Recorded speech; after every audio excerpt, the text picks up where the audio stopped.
बहुत समय पहले की बात है। घने जंगलों और ऊंचे पहाड़ों के बीच में एक ऐसा इलाका था जहां भारी इंसानों का जाना मना था। उस गांव को देखने के लिए सच्चा दिल और नेक इरादा होना जरूरी होता है। पास के ही शहर में एक छोटा सा बालक रहता था जिसका नाम था आरव। वह बहुत ही जिज्ञासु और समझदार था। एक दिन आरव ने अपने दादाजी से पूछा, दादाजी क्या सच में कोई छुपा हुआ गांव होता है? दादाजी ने कहा, हाँ बेटा, लेकिन वह गांव उन्हीं लोगों को दिखाई देता है जो कि सच्चे मन का होता है। आरव के मन में यह बात गहराई में बस गई। एक दिन आरव ने सोचा कि वह छुपे हुए गांव को ढूंढेगा। वह अपने छोटे से बैग में पानी और खाना लेकर निकल पड़ा।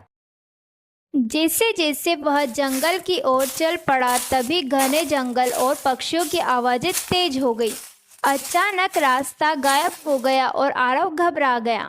तभी उसे किसी ने पुकारा।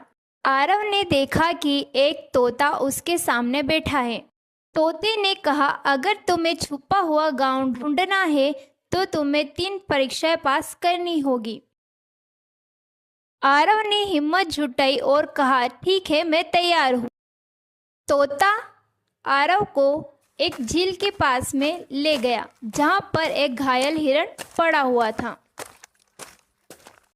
तोते ने कहा, अगर तुम दयालु हो तो इसकी मदद करो।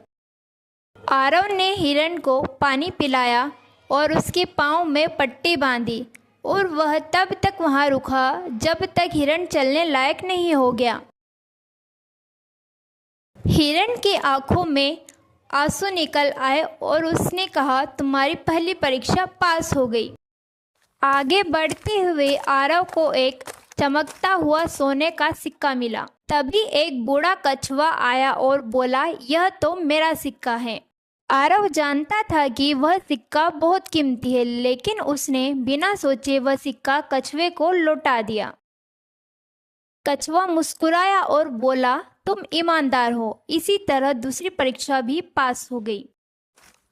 अब रास्ता एक अंधेरी गुफा से होकर जाता है। अंदर अंधेरा और डरावनी आवाजें थी।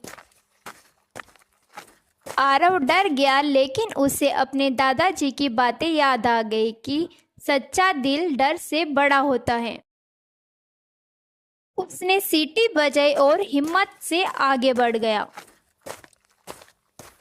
जैसे ही आरव गुफा से निकला उसकी आंखें चमक उठी। सामने एक सुंदर सा गांव था। रंग बिरंगे घर, हंसते खेलते बच्चे और साफ सुथरी सड़कें। और वहां पर पेड़ खुद फल देते, नदियां मीठा पानी बहाती थी और जंगल के जानवर इंसानों से नहीं डरते थे।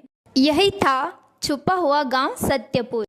विदा लेते समय मुखिया ने कहा कि आरव, इस गांव को हमेशा याद रखना, लेकिन इसका रहस्य अपने अच्छे कर्मों से याद रखना। आरव जब घर की तरफ लौटा तो दादाजी मुस्कुरा रहे थे।